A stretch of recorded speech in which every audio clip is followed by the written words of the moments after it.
Professor Anna Matiti, Executive Dean, Faculty of Science. Professor Dustin van Haar, inductee. Professor Basi von Solms, respondent, emeritus professor at UJ, and ranked 5th worldwide in 2024 for his influential research in information and cybersecurity by Scholar GPS. That's quite an impressive line, well done. Senior leaders of the university, members of Senate, and other academics, distinguished guests, students, and all who have joined us online. And Professor Dustin, I must say, what a fantastic collection of family and friends you have here today. It really is, it makes my heart very happy. Sambonani, goeienaand, good evening, Tobela. It is indeed a great honor and special privilege for me to welcome you to this Professorial Inauguration, a lecture of Professor Dustin van Haar. As I do so, I wish to express a warm welcome to his loved ones, special guests, and colleagues. This is indeed a proud, joyful, and landmark moment for all of you, for Professor van der Haar, for us here at UJ, for higher education in South Africa and beyond. This is particularly noteworthy as we celebrate 20 years of UJ this year. UJ have come to exemplify how excellence and access are not mutually exclusive in higher education.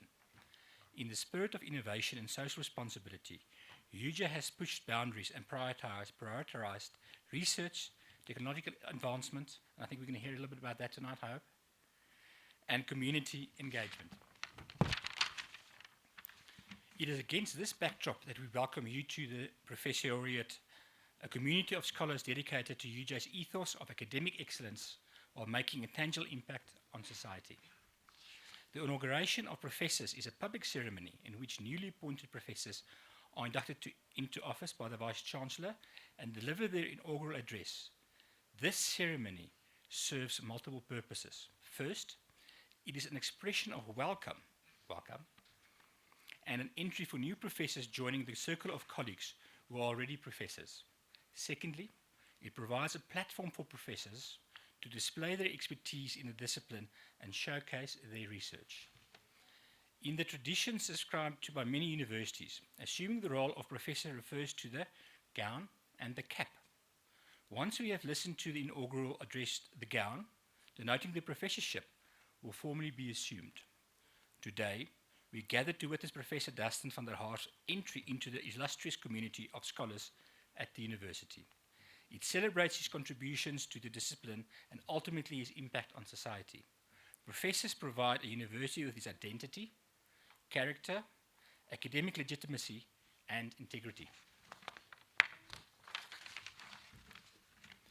The inaugural lecture is a rite of passage following the confirmation of the appointment of a person as a professor. This evening, we will listen to Professor Dustin van der Haar as the gown goes to town. By this, I mean that the power of the inaugural address is when the expertise is showcased beyond the corridors of the university and reverberates within society. It stands out as a moment of pride for the incumbent, family, fellow scholars, the university, and ultimately the whole of society. In the past, several philosophers and scholars have defined universities using very narrow conceptualizations.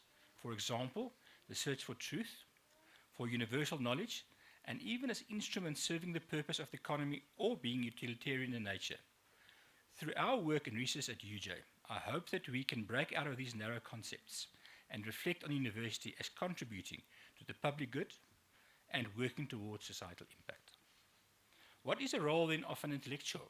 Edward Said, in one of his articles, defines the role of the intellectual as one who commands a vast knowledge of specific discipline, is rigorous in analysis of literature, views being intellectual as a vocation, functions as a kind of public memory to recall what is forgotten or ignored, makes the connection that are otherwise hidden, and provides alternatives to mistaken policies. It remains then for us as a university with a Pan-African vision to derive our mandate as intellectuals and as professors. And importantly, how do we embrace the role of a professor as a disruptor while continuing to be a flagship carriers of our disciplines? This evening we will listen to Professor Dustin van Haar as one further step in the journey of being a professor. This is a journey which does not conclude once this lecture has been given. The inaugural lecture creates an opportunity for a self-reflective pause in the journey of the professor. Let me now invite the Executive Dean, Professor Anna Motiti, to introduce Professor Dustin van der Haar. I thank you, Riaboga and Yabonga. Bye, dankie.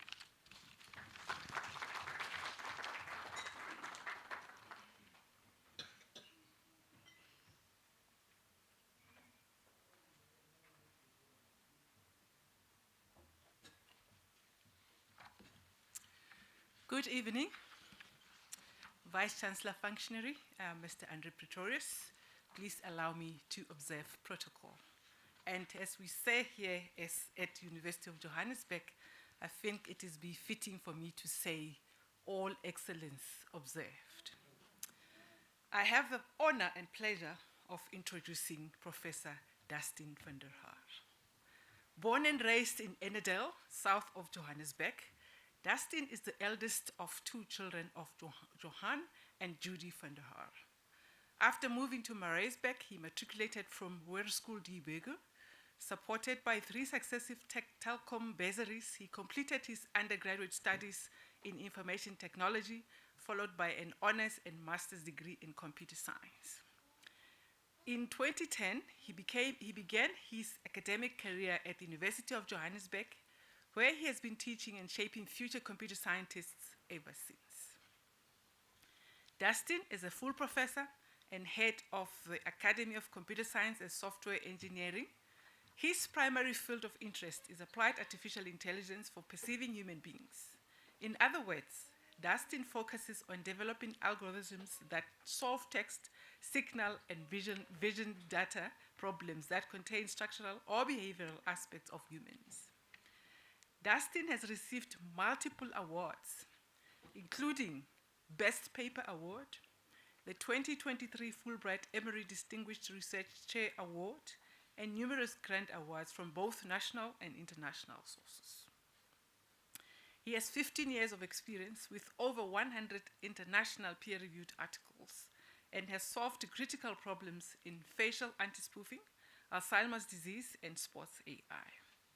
His extensive research in sports AI, spanning from 2011, has led to a range of contributions within academia and industry. These include solutions within dance, golf, soccer, F1, ballet, kudu, squash, hockey, netball, football, cricket, as well as strategic relationships with certain national sports bodies. His research group and collaborators in the USA, UK, Australia, Germany, and Japan are currently working on state-of-the-art methods for pose estimation, action localization, similarity scoring, and generative tasks to power the next generation of sports AI solutions. He is also the co-founder of Wululu, is that correct? Wululu Technologies, which brings applied AI into the hands of SMMEs and other grassroots players who see the potential of how AI can deliver value in their contexts. Since its inception, they have delivered entertainment, access control, logistics, medicine, telecommunications, and marketing solutions in South Africa and beyond. Currently, they serve clients in South Africa, Australia, the Netherlands, and Canada, providing data science, consulting, workflow automation, machine learning engineering, software engineering, and AI architecture services. Dustin is also a past co-chair for the South African Young Academy of Scientists, SAYES in other words. SAYES collaborates with the Department of Science and Innovation and the Academy of Science of South Africa to amplify the voices of emerging scientists and empower them to make a positive impact in South Africa. He spearheads various initiatives with young societies worldwide, including the Swedish Young Academy, Malaysian Young Academy, and the Indian Young Academy, to foster scientific communication and plays a pivotal role in mentorship programs that empower the next generation of scientists. Ladies and gentlemen, I give you Professor Dustin van der Haar.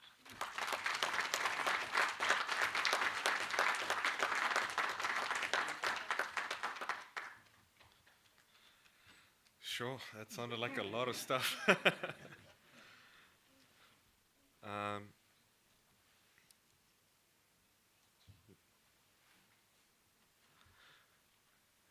so, um, today, as I give my Professorial Inauguration lecture, it's so interesting how doing these kinds of presentations make you think and reminisce and do all sorts of things that I didn't expect was going to happen. And, but it's a good thing to look back and see what's been done and sort of revisit why I still do this, right? And I'm happy to be in front of you today. Thank you. So first up, I want to thank everyone that came. Let's start with that, and then I'll come back to all the big thank yous a little bit later, right? So the first thing I thought I'd talk about is why computer science? Why did I choose computer science? Well, it's actually an interesting reason. I used to play a lot of arcade games in a spaza shop not too close to Auntie Bernie's place, and what's really interesting is I was very interested in how do these work? You're playing, you're spending all this time, and you've got this whole world in front of you, and there's all sorts of things happening. That's when I decided I'm going to work for Nintendo. Now, you all know the answer to what happened. But that's what initiated the spark of why I wanted to do computer science. And what's interesting is that, as I sort of unpacked all of this and got a better understanding of what's actually happening on the screen, I realized that there's a lot of logic, a lot of rules, a lot of storytelling, and all these things all coming together, and you're just playing the game, and there's a lot of work related to that. And something interesting happened to me in first year. One of our lecturers at the time, it was Mr. Hardy, and he became Dr. Hardy and all that. And he gave us one simple task for a practical assignment. He said, here's the Linux penguin, make it grayscale. And, I was really confused. I was like, okay, it's an image and we want to make it grayscale, but not in Photoshop, not anything like that. You have to use a program to do so. And why I find this particular prac so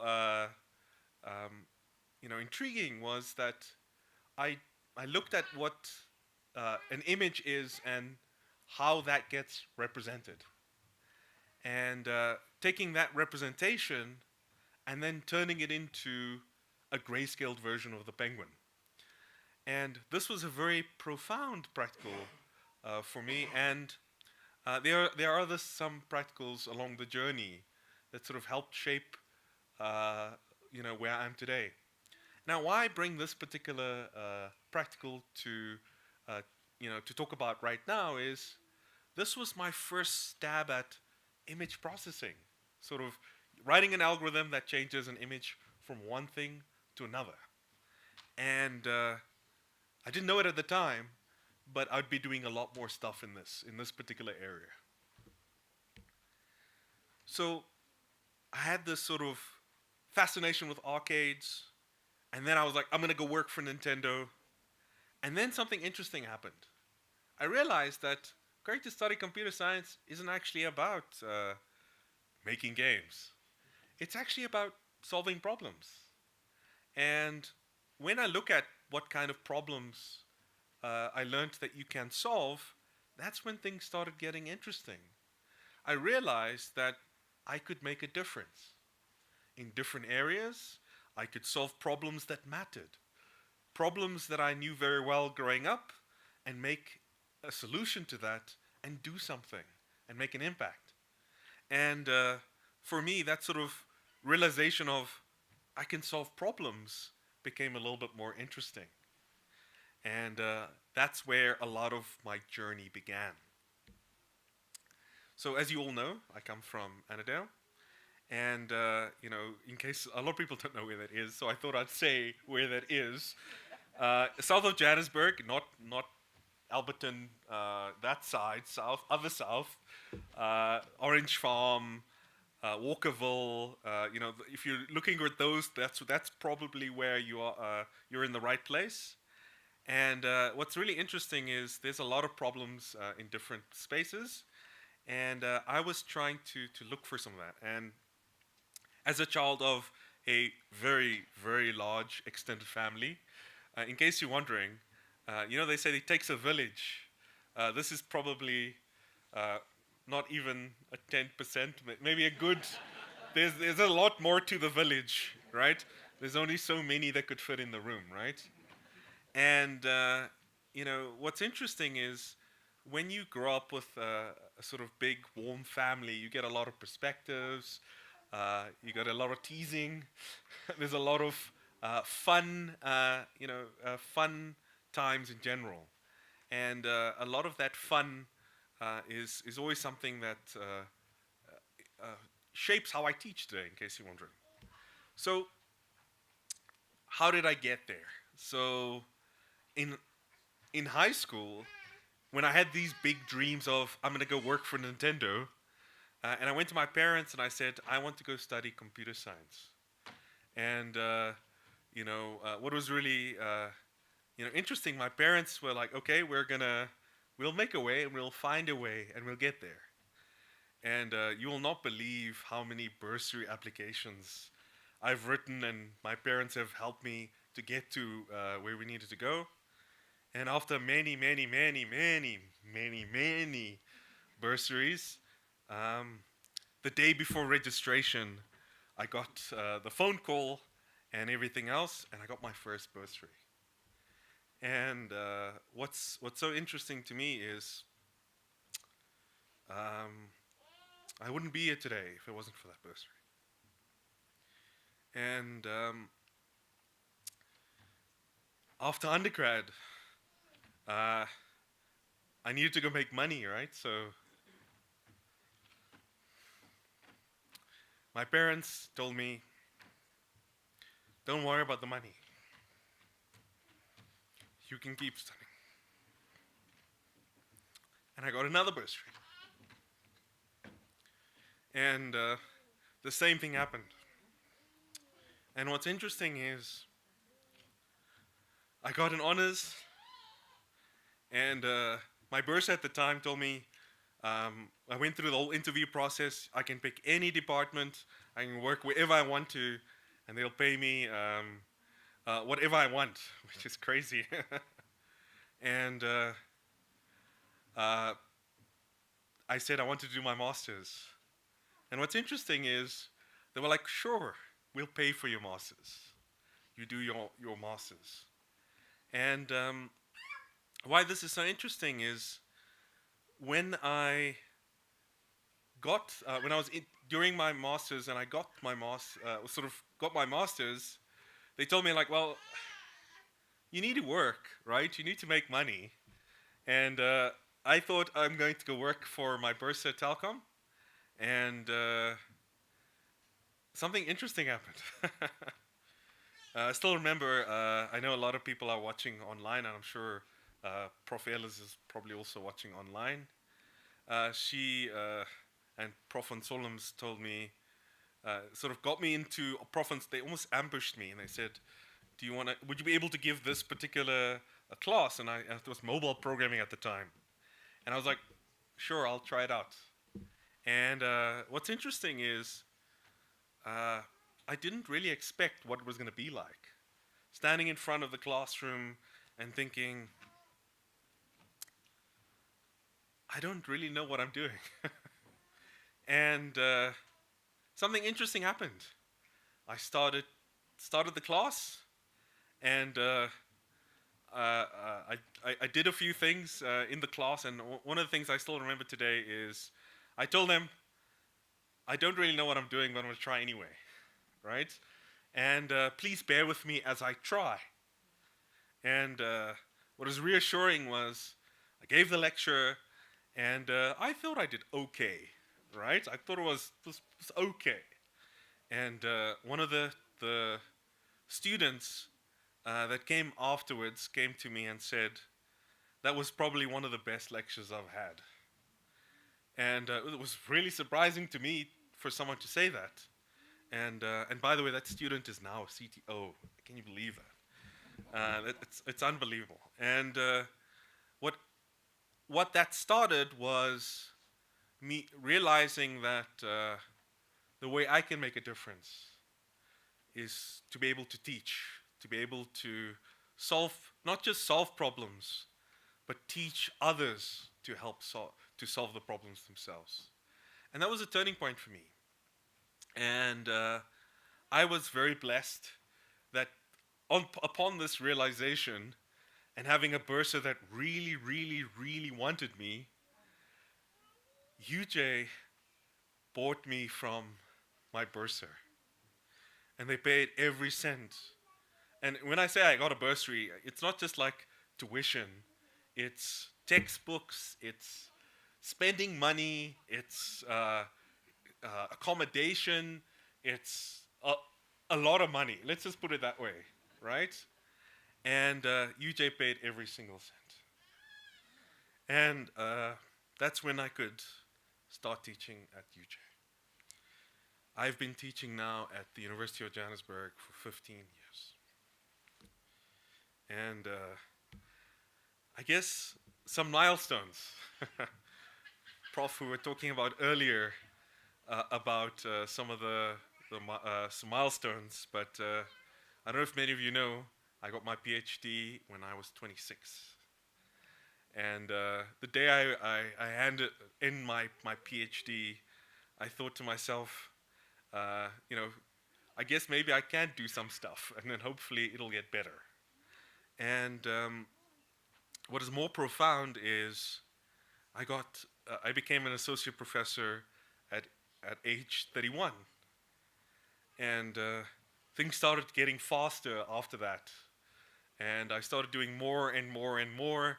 And then in 2020, I was selected to be one of the 10 scientists to join SciUS. And they take the top 20 scientists, and I thought that was like they're picking me. Why? What was really interesting is it was at SciUS I saw how you can give back, paid forward. Now, when I was a student, I didn't know any better, so I didn't have any mentors, didn't have anything like that. And maybe because of that, I was quite a difficult student to Prof. Solms.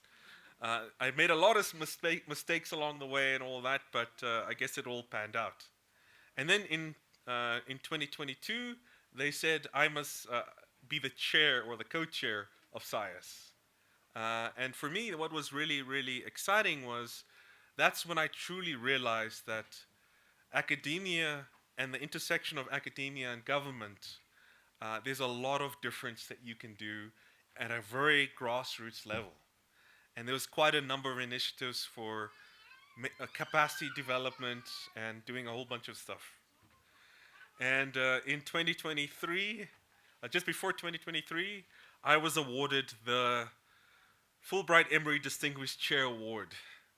And it was then I got the opportunity to go to live in America at Emory University with the top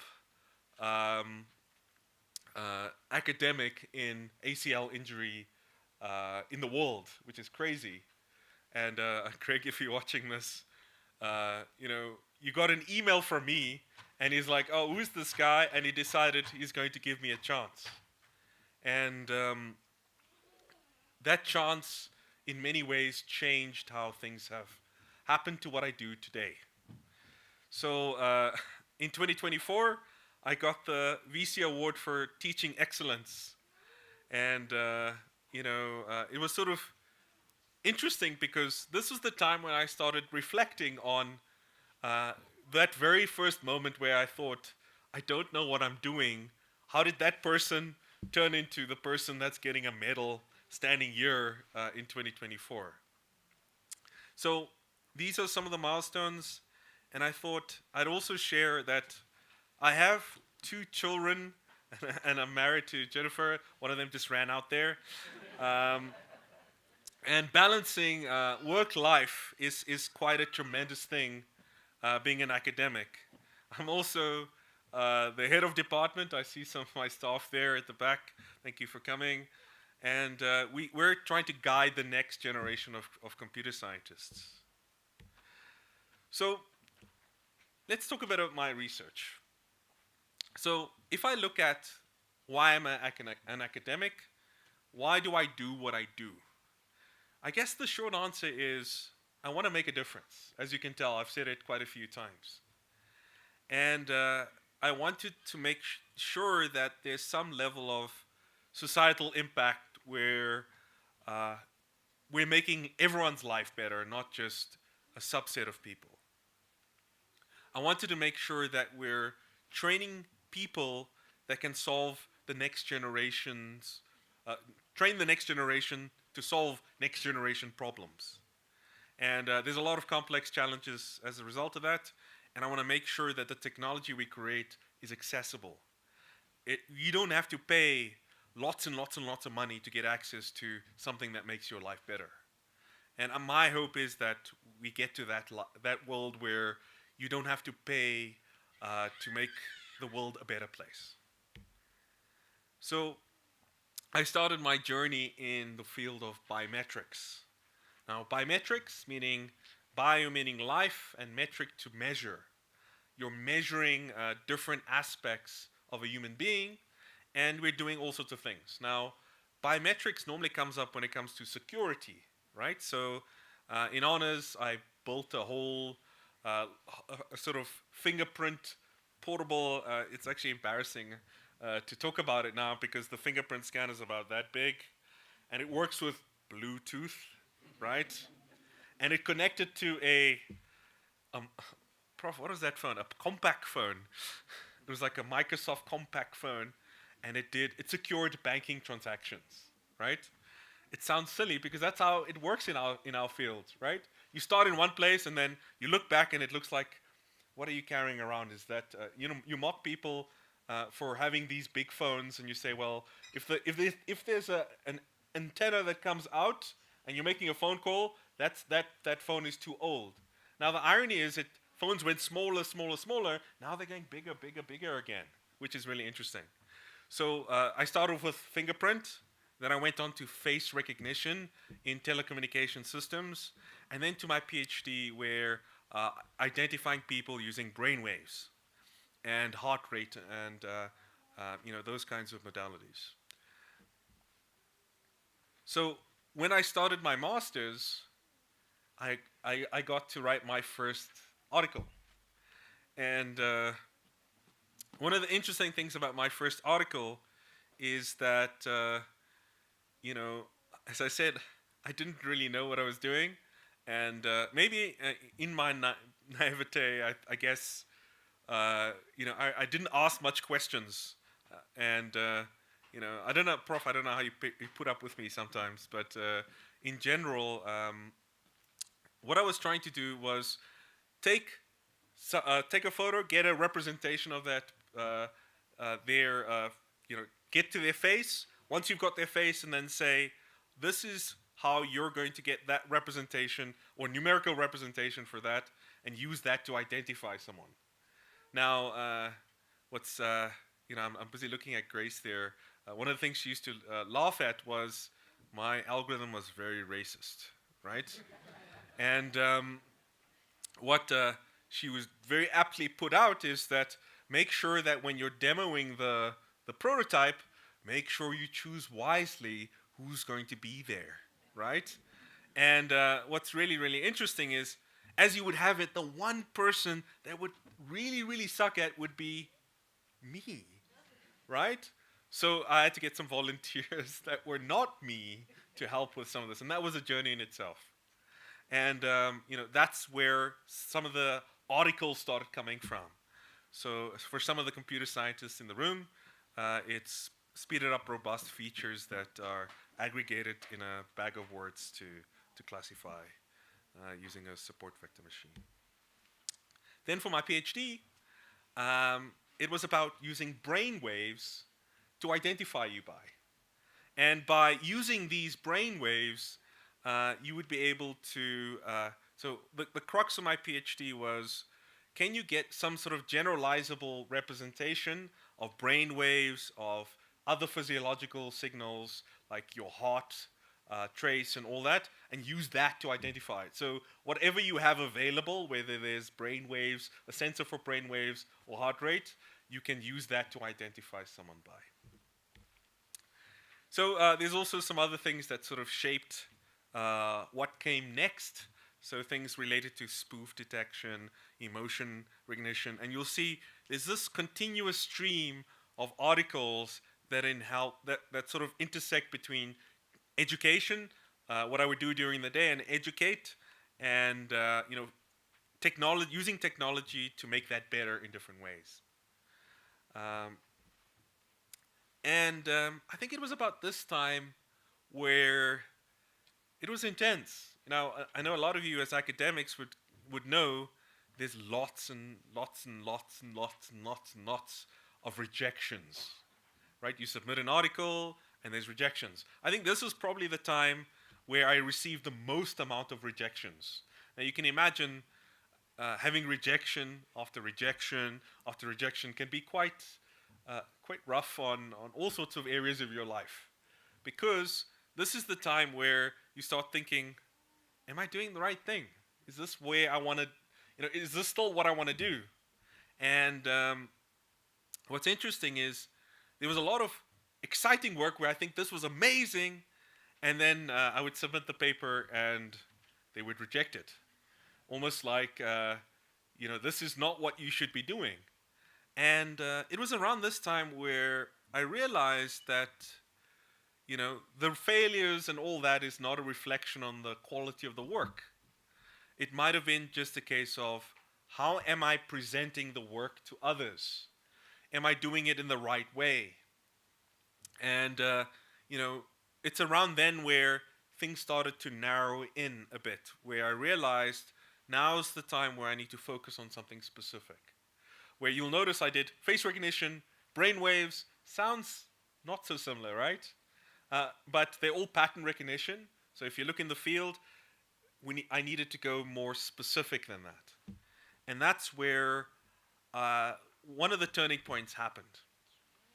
I wrote a paper on using shearlets to achieve face anti-spoofing.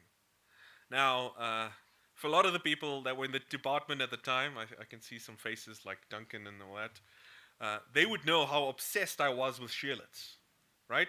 Shearlets is a directional wavelet. Now, a lot of you are looking at me, wavelets, right? Let's call it a fancy representation where it's, instead of using like finite numbers, it's sort of representing as like a function that can do, hey. And what's interesting about this particular representation is when you look at this representation, you can detect whether someone has a photograph in front of a camera and they're trying to fool the system that this is me in front of the camera or not. And I used shearlets to be able to differentiate whether it's a photograph, an iPad, or anything like that, and someone's trying to trick a face recognition system. And that won best paper at ISA at the time. And this is vindication because aside from getting lots and lots of rejects, it was quite profound. And I realized that the parts that I did for each of the different parts of my journey so far had some sort of golden thread. And I only realized that after I wrote this paper and got it published and won best paper. So what is it that I'm referring to? Well, we talk about manifold learning. It's sort of discovering hidden structures in some particular way by using an algorithm to train this sort of specific structure, using things like deep learning or machine learning and all that. And then this representation that you're making can then be used to do certain cool things. Now, what were the cool things, you ask? Well, I specifically chose human beings. Now, this particular, applying AI in the specific context of human perception, you see that when human beings do different kinds of things, they talk, they do also things, and you can record them in different ways. They type things, they do all these sort of things. And if you can perceive a human being and understand, you can predict specific human behavior, you can do all sorts of things, and that's why this was a particularly interesting area for me. Because what I realized is I could make a difference in different places. And what I do on a day-to-day basis is I specifically look at different pursuits that allow me to find these representations of what human beings are doing to solve for particular problems. And I'll cover some of those in a bit. So, what kind of modalities? Well, audio, video, physiological signals, biomechanics, text, images, all have kinds of human data. And I write the algorithms that can do different things. So let me show you specific applied areas that I can actually apply it in. The first one is more in security based. So my history of different identification and all that, moving on from there, is to protect. So some of the things we do in this, we've done in this particular space is what we call next generation video surveillance. Can we detect if someone's being dodgy in a particular area, right? If they're walking up and down, it's probably not a good idea. They're up to no good. Can you teach a machine to do something like that? Another one is analyze the video footage where the operator that's sitting there, if they're making a mistake, you can compensate for that mistake. Things like that. And we wrote a few works in that particular space. And one of them was, can you determine if someone's angry and shouting and all that by watching it? And then the hope is, if someone is angry, they're predisposed to doing something bad afterwards. So before they do anything, can we pick that up? And that was some of the early works there. Then we also looked at, can we determine if someone is carrying a weapon, if it's concealed, how they walk, do different things related to that. We also looked at it in terms of a group. If a group is up to no good, can we figure out if they're up to no good? And these were relatively successful. One of the ones that I was very proud of was something called Eulerian magnification, where you can take someone's forehead and determine what their heart rate is just by watching their forehead. And then the idea is, by analyzing their forehead, you can then determine emotional state, whether someone's angry because you have heightened blood rush to your head as you're upset or as you're trying to do that, and then using that as a way of determining whether something's impending or not. Because a lot of people would have masks when they're up to no good. Foreheads are perfectly fine because they probably want to see what with their eyes, and this is a great sort of area to monitor for exactly that. Another area that we've done some stuff in is can we determine who it is, right? Can we use someone's nose? Your nose is completely unique, and we were one of the first people to prove that that's the case. And well, we're not really the first people to say it's unique, but first person to write a program that actually identifies people using their nose. And we've also done lips, right? So we've proven you can actually identify people with lips. And again, in the same vein of anti-spoofing, using different techniques like generative models to be able to augment this further to better do some face anti-spoofing. The person that's here is Jared. So security is one area that I try to make a difference in. The other area is in the medical world. Now, some of the things that we do in this particular space, and again, same thing, finding a representation and using it in a very unique way. Now, one particular area that was really exciting for me was working on in tuberculosis. Can you detect drug-resistant tuberculosis? We've also worked in Alzheimer's disease progression and all that. And we were one of the first people to sort of see that you can group up transitions between how someone can go from control normal to late mild cognitive impairment, and all the way to full-blown Alzheimer's. And there's potential subcategories in there. We also looked at it in terms of different kinds of facial palsy. We've looked at, there are many. I just had to select a few to show, and those are the ones that I selected. We've also looked at fraud detection in the medical context. Can you detect whether a medical aid claim is fraudulent or not? And again, it might seem like there's lots of variation. You're taking data, behavior that's there, getting a representation, and then leveraging that representation to predict whether something is there or not in different ways. And we've looked at ethics as well. So in, I think it was around 2017 or so, one of the things that I managed to do on project was to do something in sports. And what's interesting is sports is one of those areas where you can watch it, and it's entertaining, and there's a lot of different things that can happen, especially at coaching level. Where things got really interesting is the intersection between computer science and sports science. And we've done quite a bit of stuff in this particular space, but we did things like fatigue estimation of football players, or what's important when you're doing ballet, the progressions in terms of all of this. We worked with choreographers to do different things in this particular space.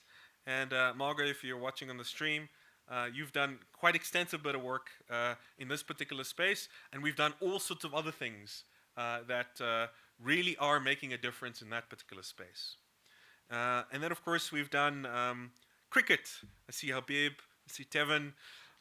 Thank you for coming. We've done quite a bit of space in. We're doing all sorts of tasks in cricket, like when it comes to recognizing certain types of strokes or anything like that, and other areas in terms of scoring whether someone's done something really well or not, and I can go on and on and on about those, but I won't. One of the things that I realized we need to do in this particular space, in order to innovate, we need to create data sets.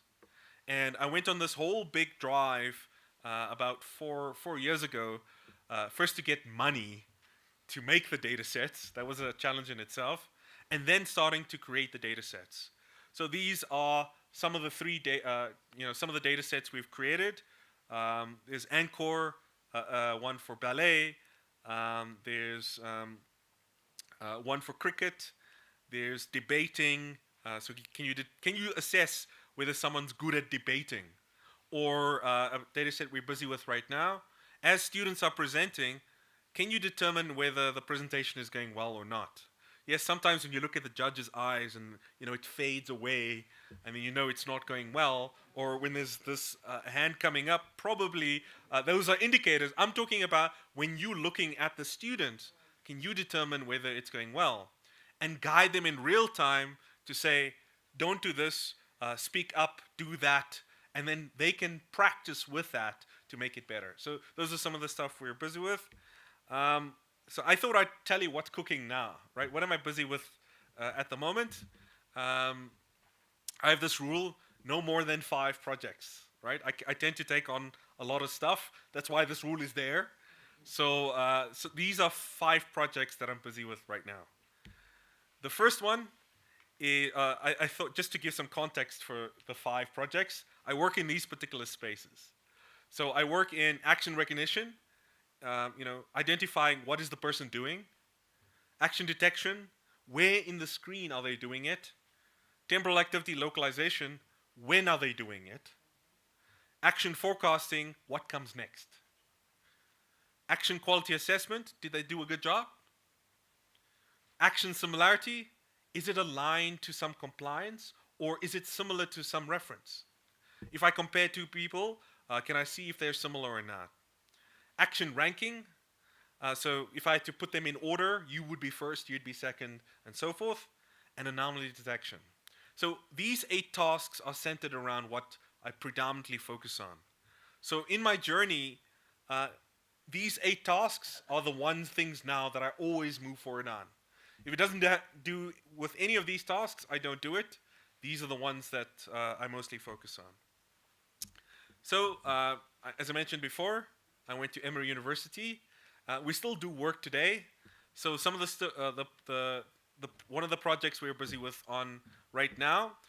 So when I got to Emory, it was quite an interesting experience. I went with all these plans, and I had all these different things I was going to do, and I thought it's going to take ages to get to. It's going to at least take 8 months or 6 months to do that. I got there. It took some time figuring out how the Americans work, and I figured out a lot of what I was supposed to do in the first month.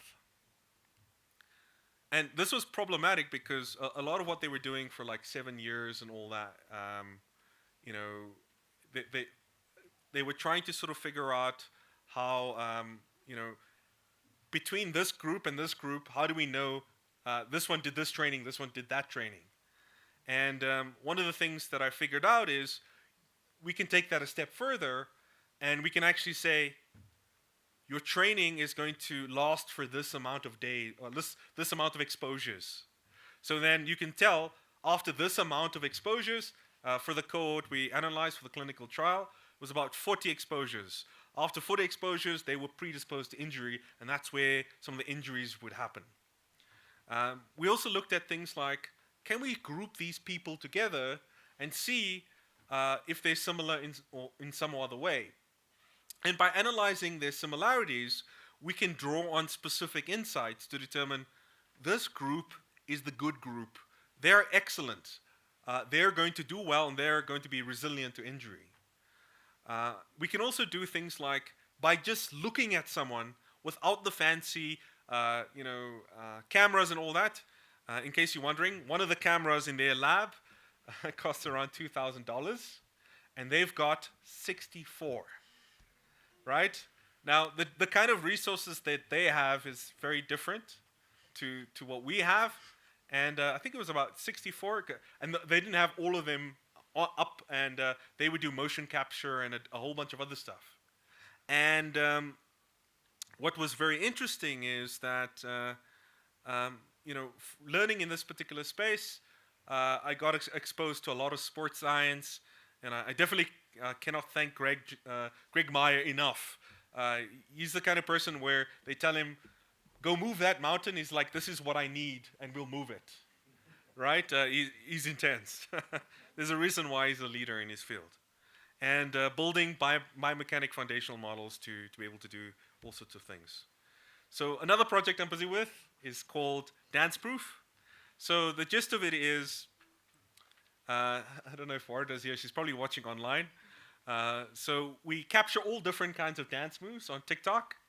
And what we're trying to do is trying to compare. We're doing an action similarity task to say, is this dance the same dance because what typically would happen is people would see a dance on TikTok, and then famous artists would go and perform that dance in a music video.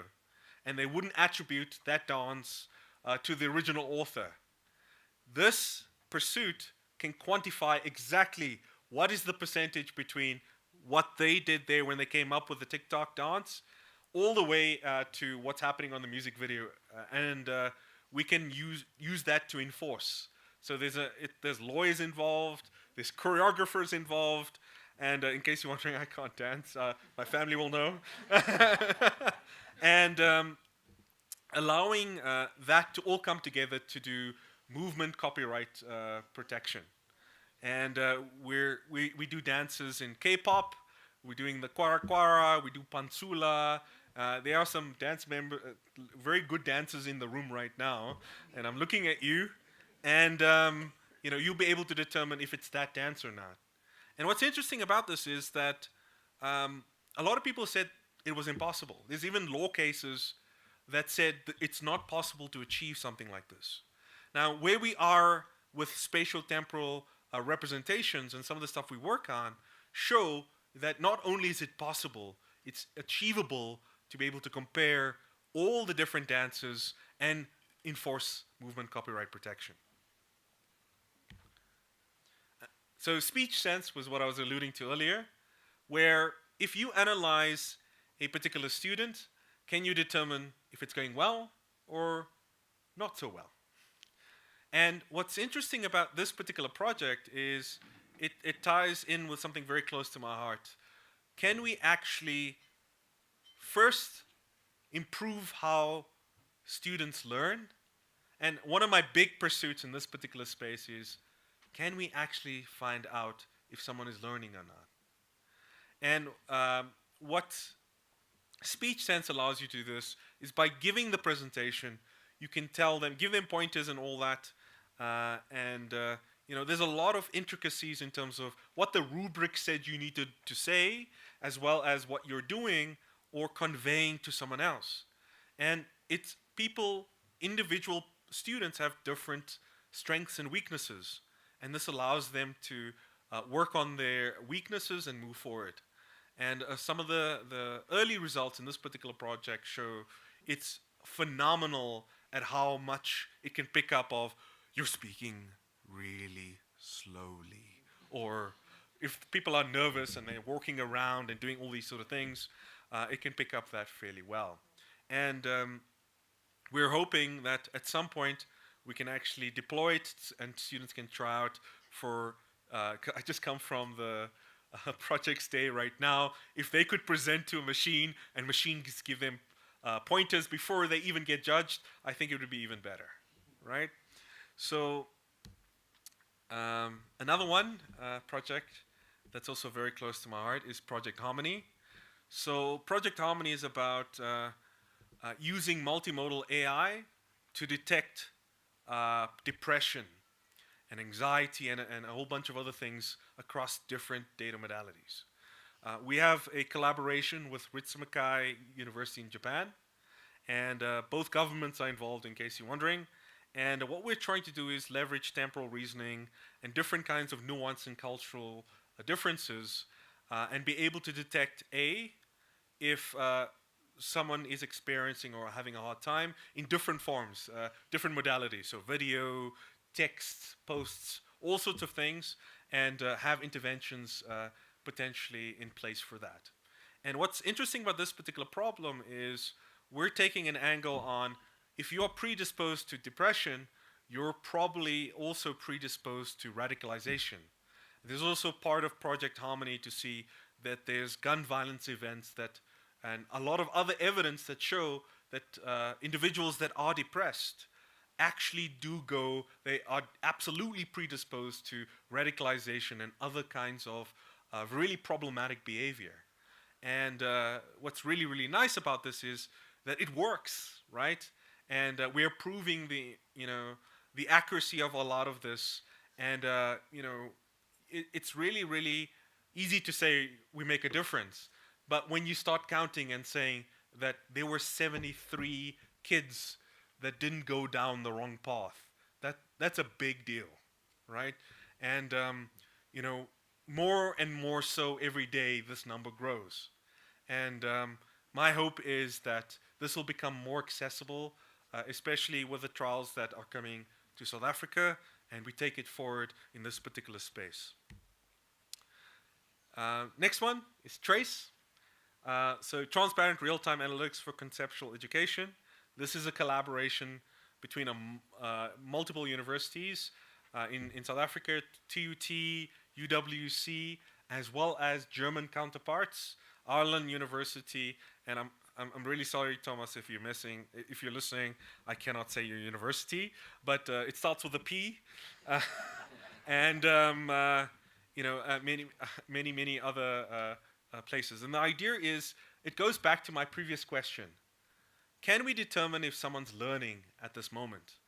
And what stance we're taking on is, if you teaching a concept like Dexter's algorithm, sorry, it's a pathfinding algorithm, and how do I know if the student has learned or not? And what's really interesting is there's a lot of things that happen as they're engaging with the content, understanding the concept, and truly checkbox, they've learned it. They can move on. And what we're doing is we're creating tools that monitor people, and then the idea is, by monitoring them, we can get the sensory input and find out the magic source for when the learning happens.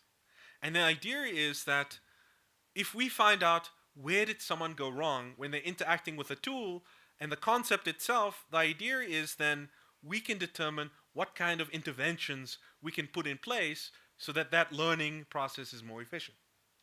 What makes this very interesting is we've done this with, we've started with clickstream. So as someone's using a mouse, for those of you that still, I know some people do the thing and all of that, but in general, how they're moving the mouse and how they're interacting, we've proven we've built a model that can show that just by analyzing how your mouse is going, whether you got it or not. And what we're trying now is we're trying to determine, as they're interacting with the tool, can we grade them and line it up with the test to see if it really is the case. To say, while they're busy, you will not do well in the semester test, go study more, that kind of thing. So, and as we progress in this particular example, we're going to try EEG, tracking eyes, and a few other modalities to be able to better understand what learning, when the learning happened.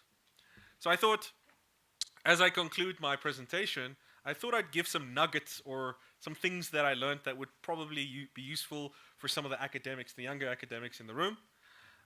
So one of the first things I would say is prioritize impact over travel. I know when you're a young emerging academic, you go on a conference and it's some exotic location, it's almost like you become addicted to traveling, right? Next thing you know, you're doing 8 trips a year, and you're seeing everything, and it becomes more about the place than the research. I'm here to tell you that you should actually take a step back and focus on the impact. That's where the citations come from. That's where the difference comes from. Make sure that you focus on that rather than the traveling. You should absolutely do a fellowship. Habib has also done a Fulbright, and it's life-changing. When you can go to another place, a different institution, it opens up doors you'll not believe. And those doors keep opening all the way through as you progress in your career. If you can have the opportunity to do a fellowship, you should absolutely do it. If it's a collaboration where you exchange, you're going to another context, you should do it. It's absolutely worth your while. And you should try and do it as early as you can. Another thing, and this one's a really big one, is you should try and find mentors early. I really struggle. In a way, you work harder when you don't have a mentor. But when you have a mentor that tells you, oh, no, don't do that. That's a bad idea. That's going to make you spend 5 years doing that and save you some time and actually go and do it.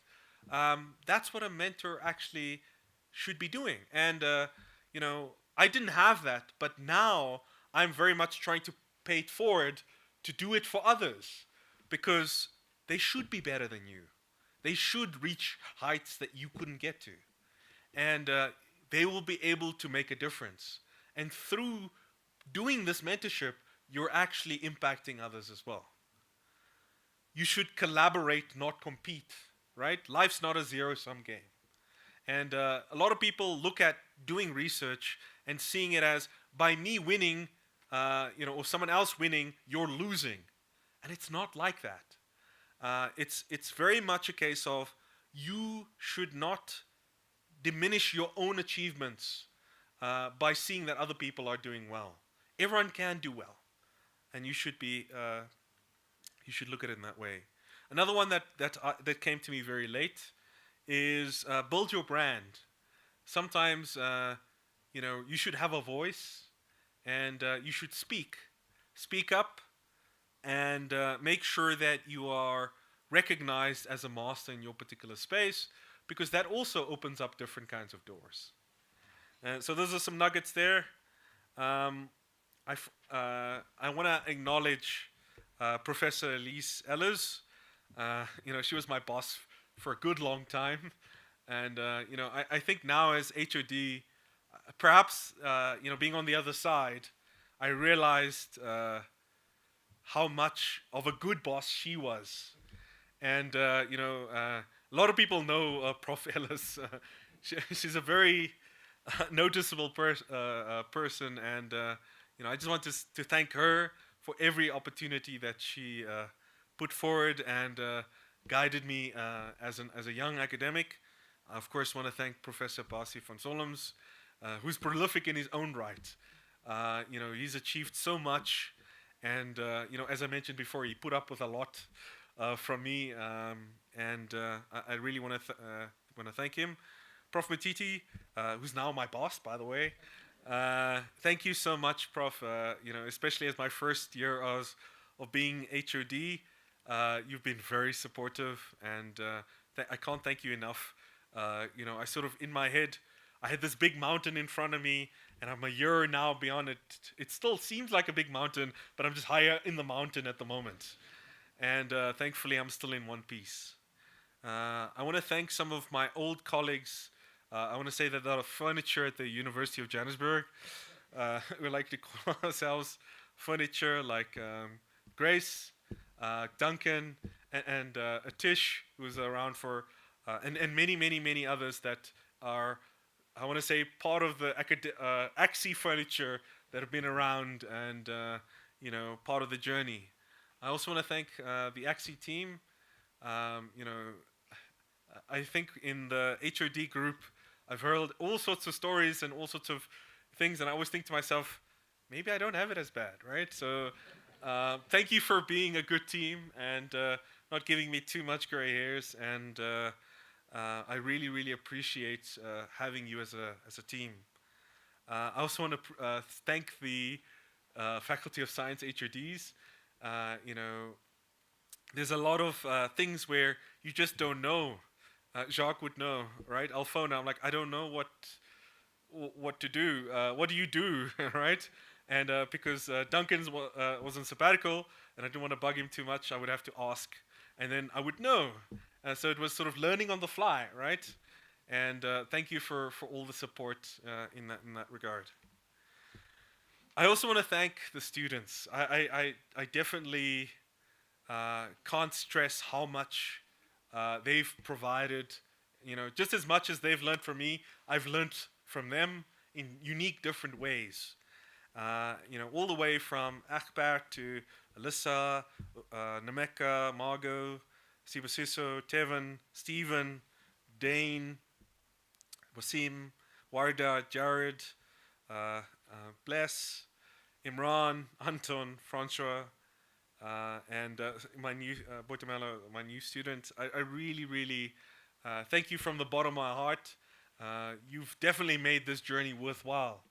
And when I look back at all that year of those years of rejections and all that, and I see, when I look back now, I think about all the effort I put into the students and the graduations that came afterwards, and the difference that they're making right now. So I also want to thank my network of collaborators, Ralph from Germany. He's done enormous amounts of things for me. Suman, Mono, Ahmed, Terence, Shahid, Nicolene, and Greg. Thank you for helping out in different ways, in different times of my life, and as we currently work together moving forward. And then, of course, I can't forget the reason why I can be an academic. Thank you, Jen, and the children, my mom and dad, my extended family, my sister Tracy, and all my friends and family and my in-laws that have come to support me.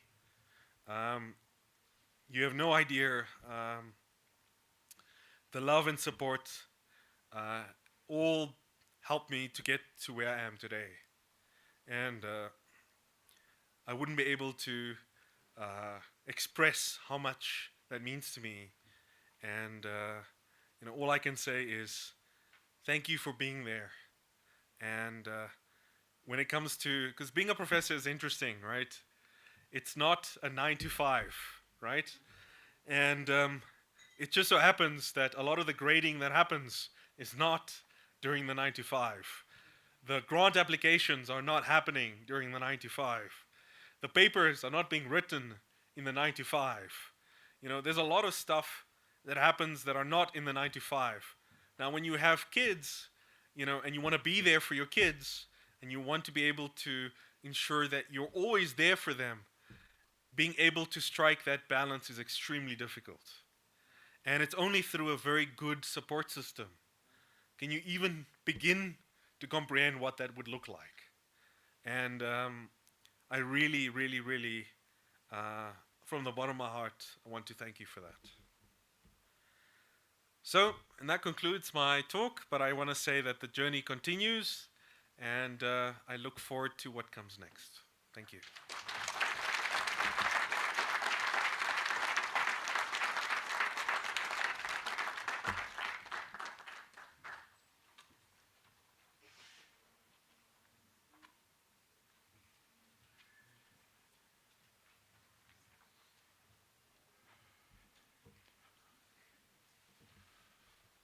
Ladies and gentlemen, what can I say?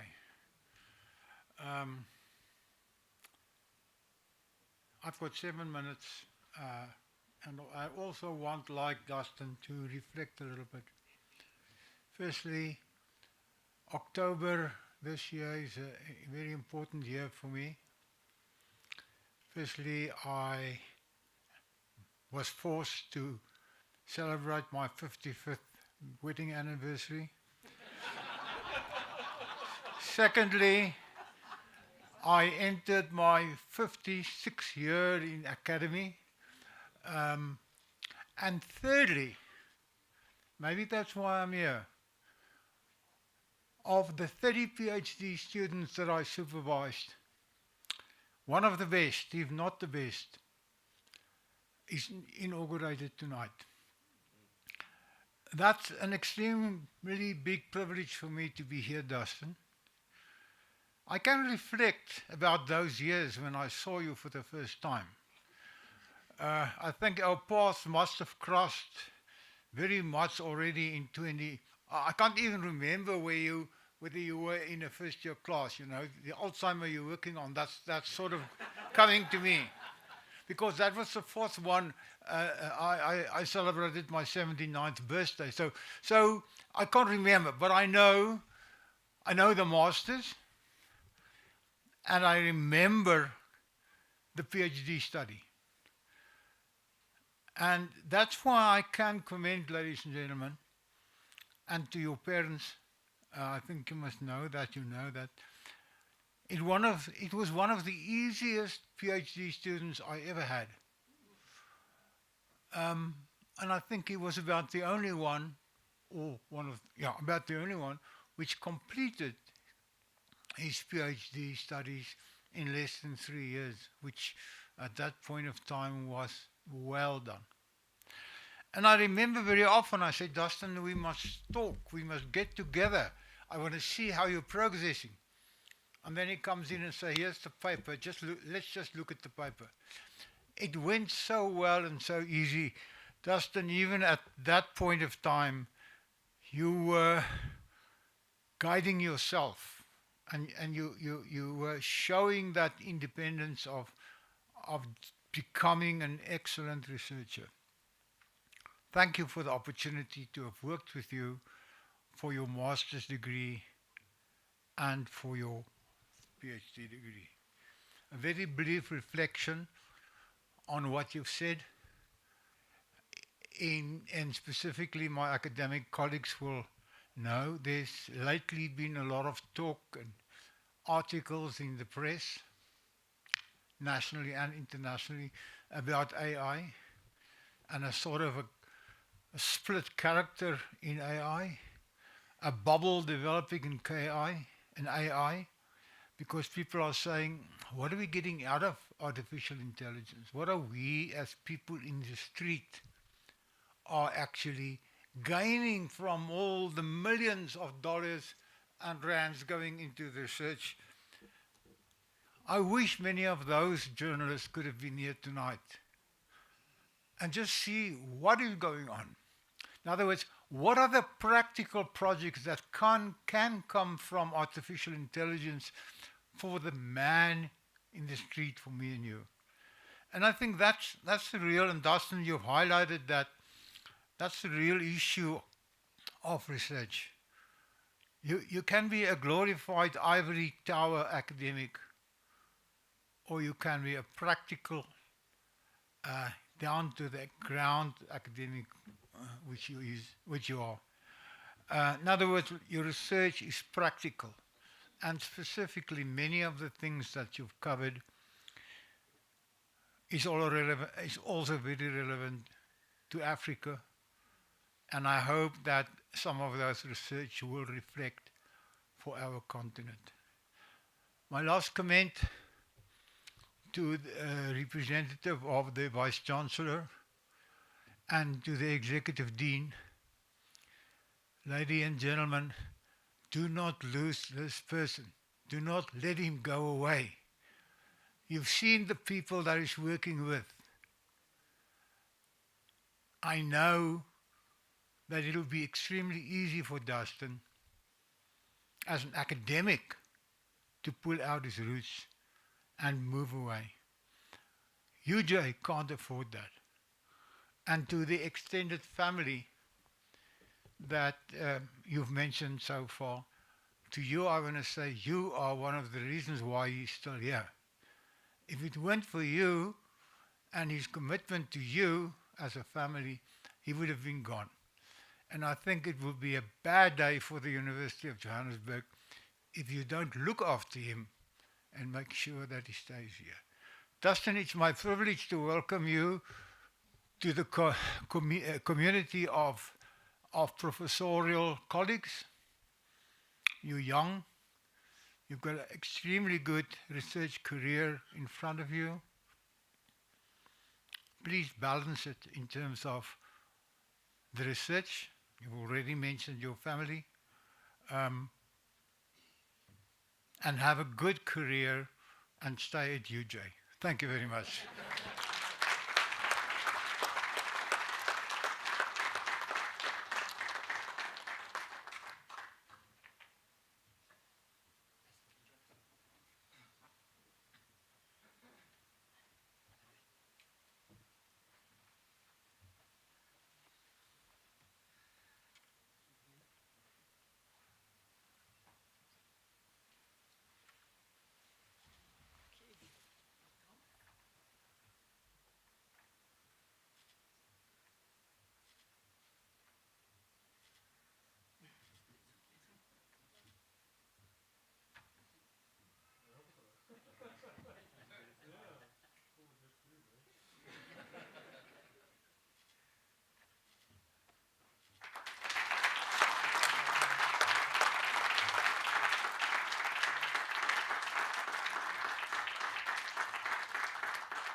Professor Dustin, that was truly amazing.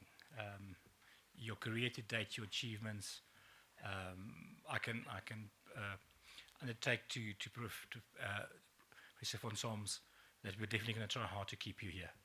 The impact you're making in the world is amazing, and it does underscore UJ's values. Congratulations again. I found it very, very interesting on a personal level. I hope to talk to you. I'm a lawyer, so maybe we can get some deals. Thank you very much, ladies and gentlemen. That's the proceeding for the evening. Event is now closed. Please join us for refreshments in the room next door. Thank you very much.